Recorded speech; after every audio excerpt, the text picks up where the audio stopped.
Hi, I'm Wendy, and today I'm chatting with Susan Griffin. Susan is a fellow code model coach, also an educator, transformation catalyst, energy alchemist, and mystic in training. I find that description very intriguing.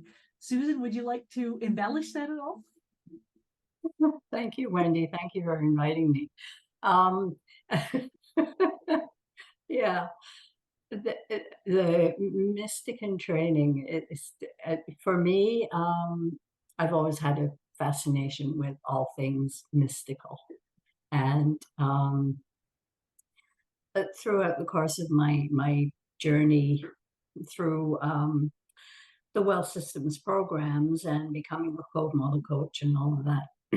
that and Also doing energy work. I'm a Reiki master teacher and also do things like EFT and various forms of Reiki and Una. And that really led me down kind of a mystical path. It just all felt very right to me to um, do that kind of work and work with people in that um, very deeply connected way. And I think that's where I see the mystical coming into um, you know the world of coaching and healing. It just kind of encompasses how I view that whole paradigm. Okay. I love that you use that word mystical because my new program is called Magic, which is an acronym, but it's not the way that I was accustomed to looking at the world until the last couple of years, and I Right. find that there's a lot of magic out there when we take the time to acknowledge it and go grab it. Yeah. Yeah. So It's there all the time and we just don't notice it. yeah, Yeah. so when how did you tie in the energy work? Like what would you have started the code model coaching first, or did you get into the energy work first? I was actually working with Reiki first before I um, got into code model coaching. My background was in high tech. I was in high tech for over 20 years. And I was a technical writer and manager of documentation groups in big network systems and that kind of thing. And I kind of had it with all that. I knew I had to do something different.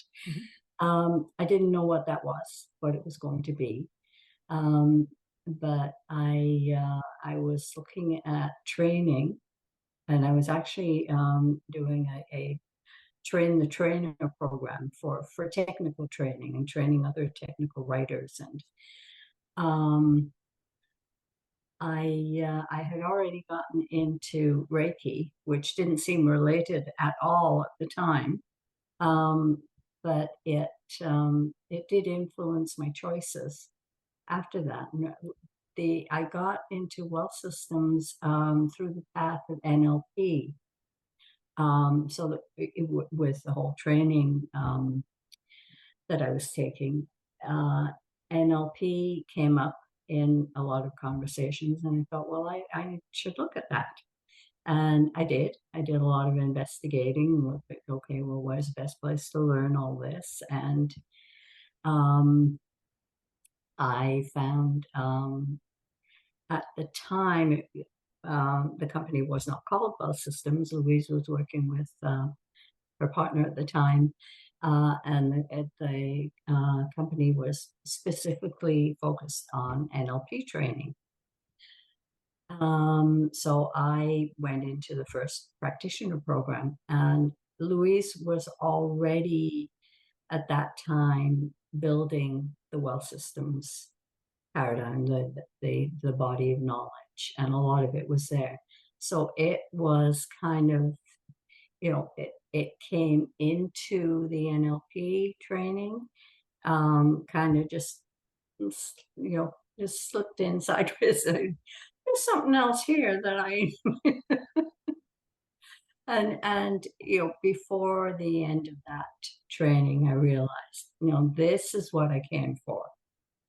It was the WEL-Systems work that really um, caught my attention, my sense of the mystical, and that there's something else to all this. There's something else to the way that we become who we are as human beings.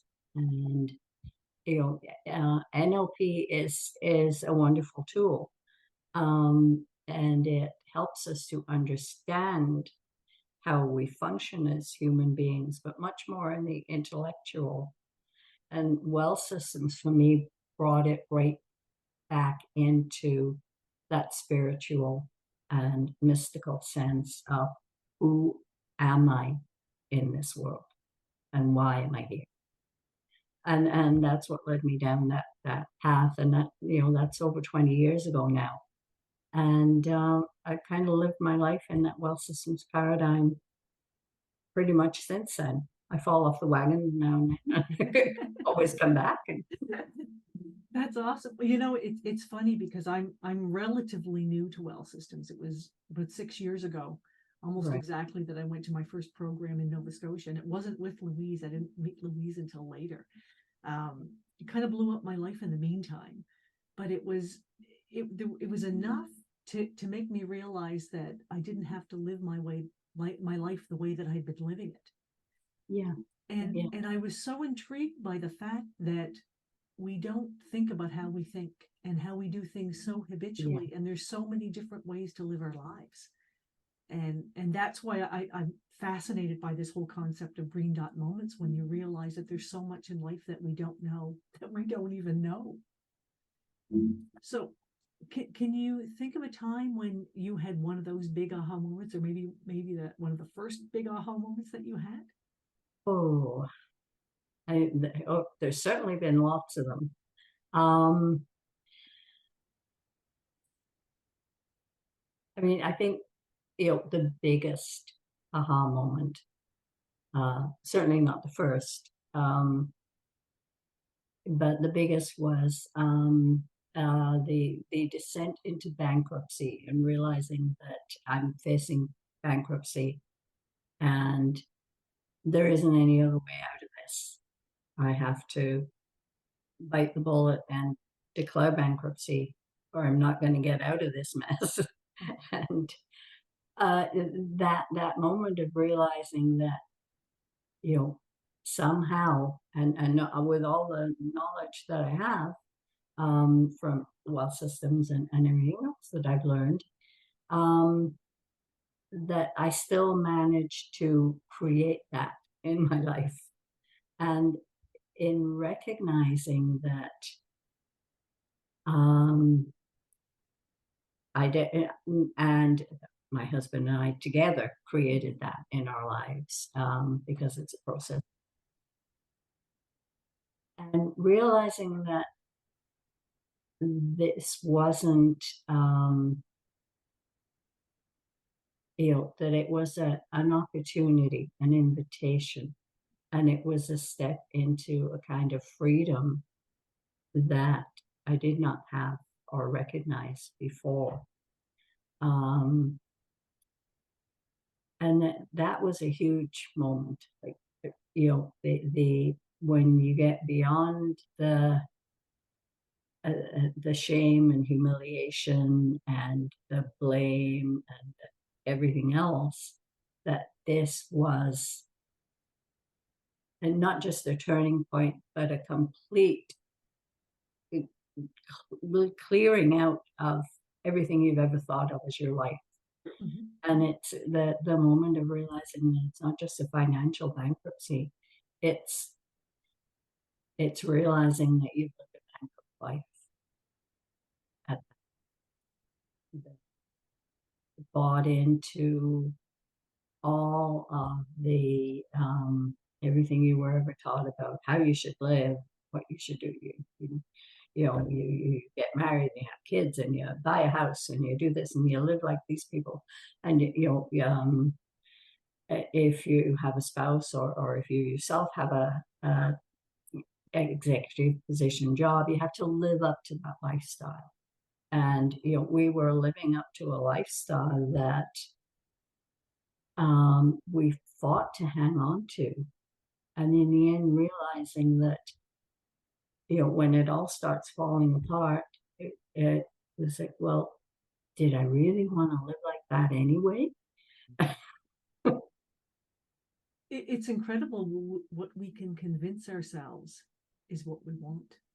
Yeah, yeah. And our whole lives were influenced that way, and it's waking up to that, and waking up to I have different choices, and I was already living mostly in a WEL-Systems paradigm, as I said, backsliding sometimes, and that was part of the slide into bankruptcy. And then realizing that, wait a minute, I don't have to do it this way.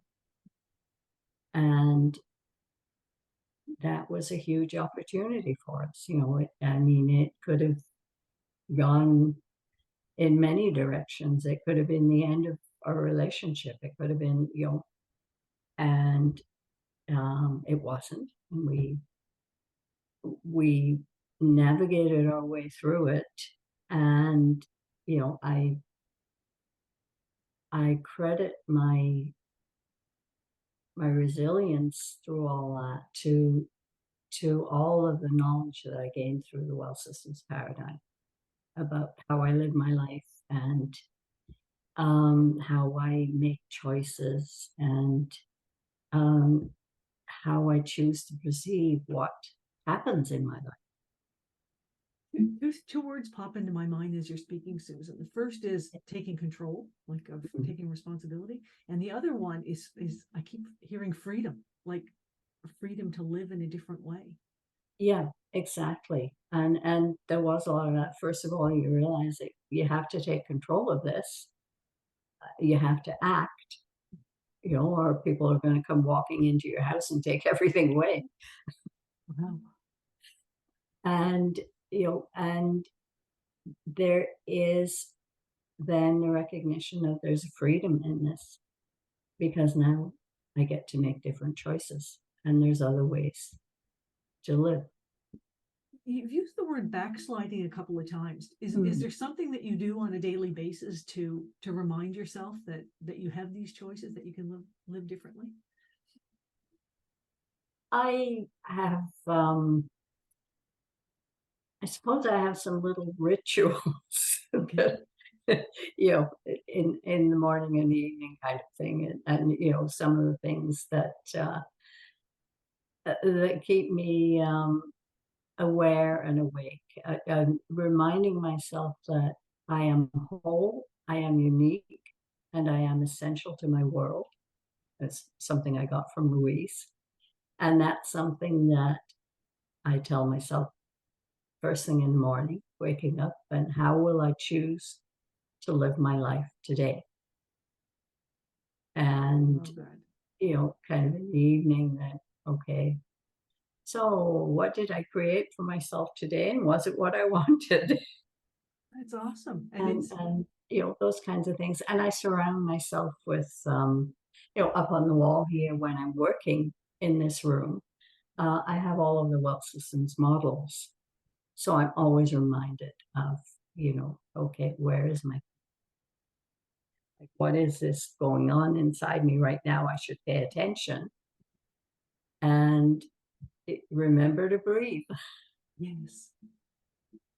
It amazes me how easy it is to slide back. Like I actually just did Absolutely. an audio podcast this week talking about exactly that. And it's this summer I moved, and a lot of changes going on in my life, and back to visit my mom in Nova Scotia. And I came back to the Montreal area, and for 3 weeks my asthma kicked up and would not let go. And I kept thinking, throat. Why is I'm telling my, and I thought, no, it's not your throat, you silly goose. It's your lungs. So I thought, the fourth chakra, right? That's where beliefs, values, and attitudes live. And I've had to fight this summer to look at what I was what I was backsliding into, what habits and programs I was starting to run again that I had kind of released myself from a little while. But you're right, we're never completely free of it, right? It's always kind of there. Right. And when Yeah, things get a we little are bit so tough, trained mhm, to the patterns and to the default mindset that it's very hard um, to stay ahead of it and to remember to, okay, just stop. That's a pattern I recognize. I'm not mhm, going there this time. yeah. I can do it differently. Because there are so many things in our lives that can derail us. Um, you know,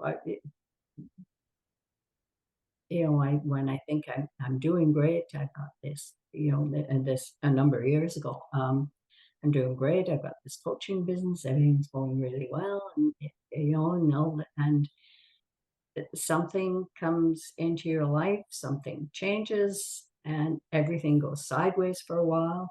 And for a lot of it for me is not staying in conversations with like-minded people. So losing contact with some of the people in WEL-Systems and being outside of that for a while, I lose my touch points and reminders that this is what's real. All this stuff out there is just a big shit show. that's yeah, you can call that reality, but it's not my reality. Yeah. It's not the one I want to live in. Yeah, Yeah, and in today's world, we seem to be fed a constant diet of fear. absolutely. And Yeah. it makes it hard to stay on track and to think about how am I going to live my life today. And it takes practice. It does. It does. It's very easy to be seduced and distracted by all of that because it is fired at you all the time through the media. And, I've got to the point where I don't watch or pay attention to mainstream media at all anymore because I'm not going to hear anything that's the truth.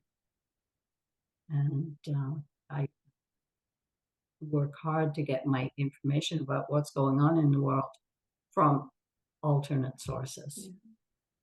Yeah. And even the stuff that's true, like I have to ask myself, what do I have control over? Like Yeah, what yeah, can I do? And that's because I can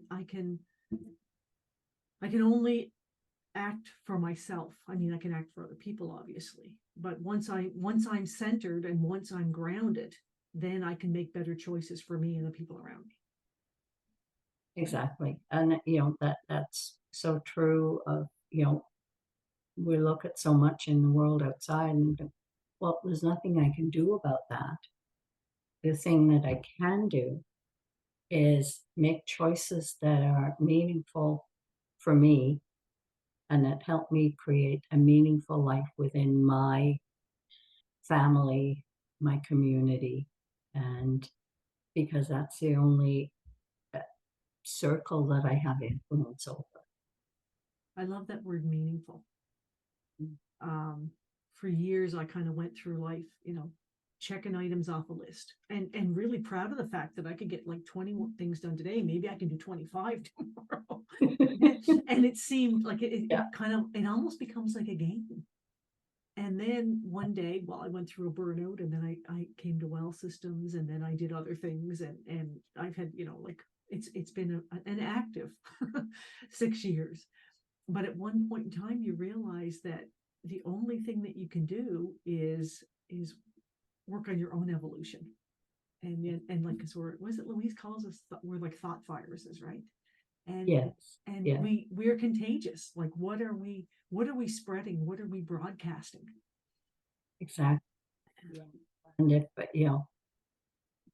when I have conversations with people who just are not open to what I have to say or are just completely fixed in the default of how you're supposed to live life out there.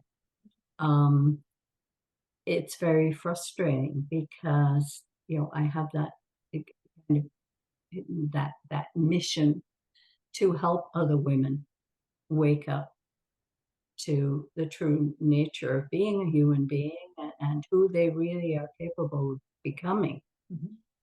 And when they're so closed to that, it's, I have uh, tried so many times to keep at it, keep talking to people, and it's just going nowhere. And I have to constantly remind myself that the people who are ready to hear you will show up. Just keep doing what you're doing. Yeah, I couldn't agree more. I think it's only time when it's time. And I talk to people every day that are looking to, improve their own lives and help other people. Yeah, And I think you kind of have to be in that frame of mind. Like sometimes life can be really hard sometimes, and it's hard to look past all the crap, right? yeah, it Um, is. Yeah, but when you do, like magic happens. exactly. You got to be ready. Magic and mysticism. Yeah, exactly, exactly. So, what is your mission statement? Do you have, if you were to, I don't, I'm not sure I can say it very concisely. It is um, to help women awaken to the true nature of who they are, to the true essence of their being, um, so that they can create meaningful lives for themselves in a crazy world. and I can see from the art supplies behind you that you're very creative. How does that, I like to think so. yeah, so how does, Dabble. how does that come out in your day-to-day life? Uh, I'm not sure.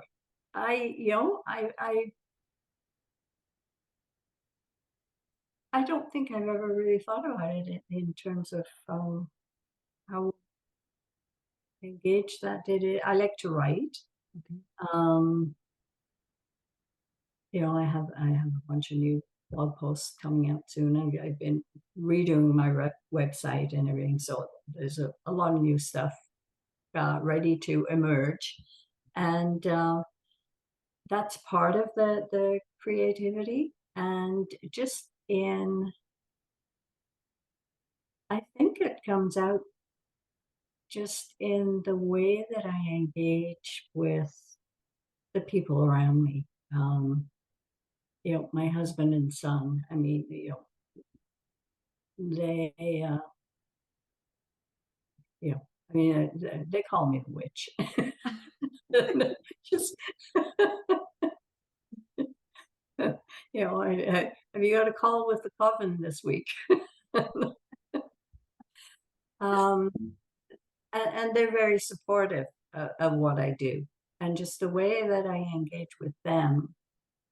Um, I think that creates in their life different kinds of opportunities and different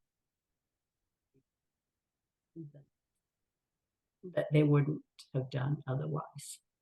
Um, and just I think it shows in my home as well. I think if you looked around my home, you'd see all the little bits of um, creative ways that I like to. Um, We seem to be having a bit of problems with the sound. oh, you're not getting. Oh, I am now, but every now and then when you're speaking, Okay. I'm not getting any words. Yeah, I think if I sit back too much, I'm too far away from my camera and microphone, and I need to sit really facing it. Yeah. Because it's come to my realization recently that we're all creators. We create our Yeah, lives. We're creating absolutely. all of the time, and and I think that those of us that kind of have an artistic slant to it, like I think when like I don't know about you, but I tend to dabble with painting and that sort of thing too. And when I get lost in creating something like that, I feel so free. Like it just like time and everything Yes, around me just completely disappears. exactly. Yeah.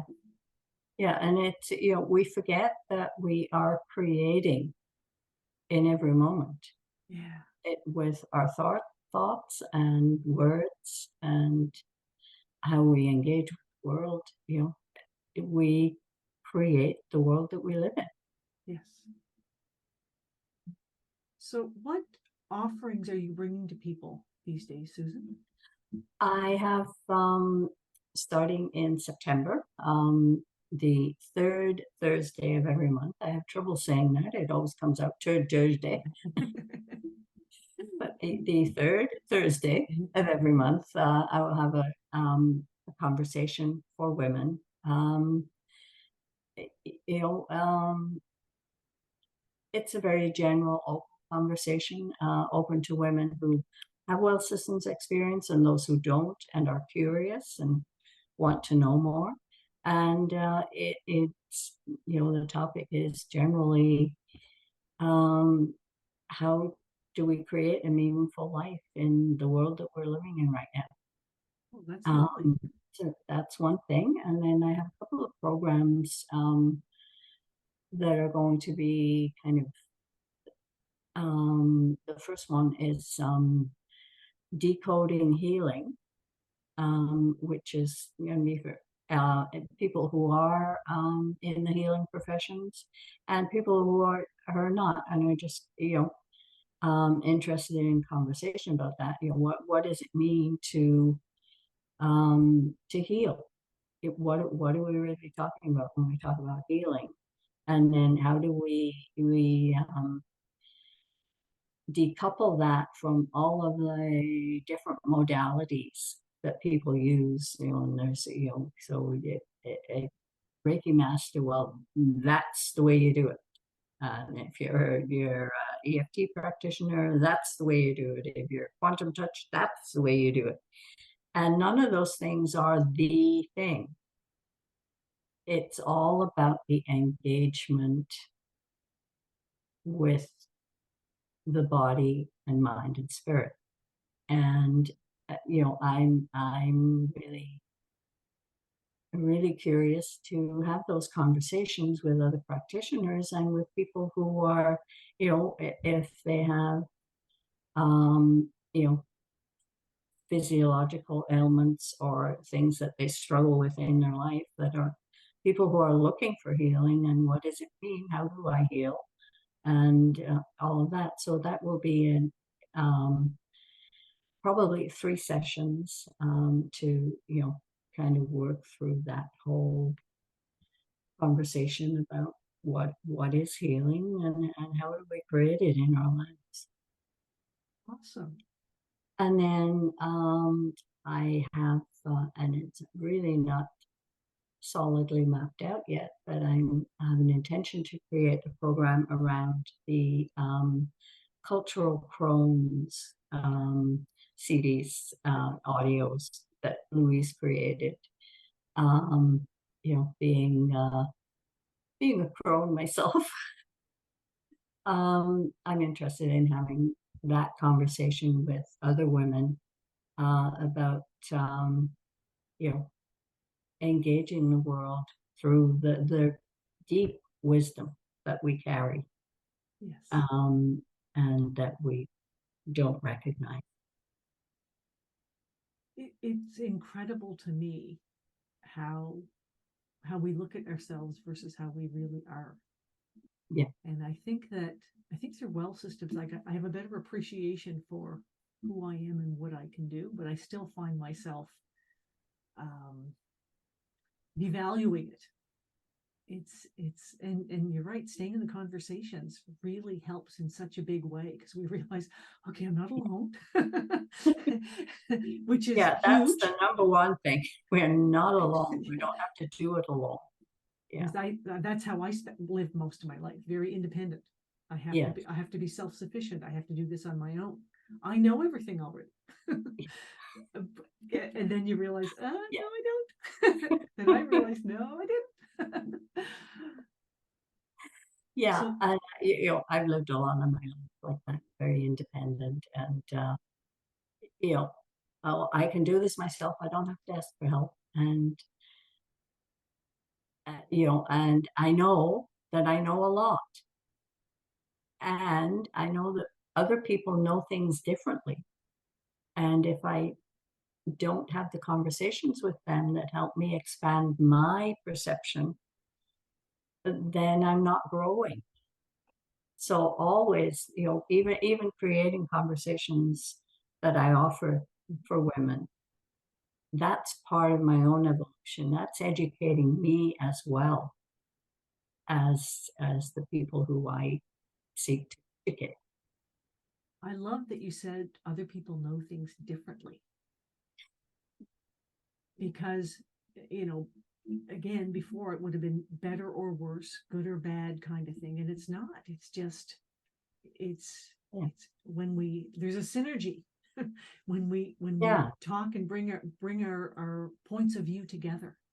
yeah, yeah. There's often times when, you know, yes, you're talking about exactly the same thing together with someone, but then they will say something that says, oh, I hadn't thought about it that way. That's an interesting perspective. What if I looked at it that way? And, we make all kinds of discoveries through conversations like Absolutely. And I find that that's not the way we're expected to live. Things are so polarized, right? Like yeah, and people have to assign labels to understand, oh, you're one of those, you're one of me. Like it's yeah, no. no. We're all just people. And to be judged based on a label or a point of view that we have is so we don't grow. That stunts growth. It shuts us down. Yeah, and it separates us from each other and from being in community with people. And robs us of the joy that we can find in life. Yeah, absolutely. So what would do you have one big belief that guides your life now? Louise might call it a signal. Yes, I do. So if you call so I wouldn't call it a belief that guides my life, but it's the signal at this moment in time that I am voice penetrating, Right.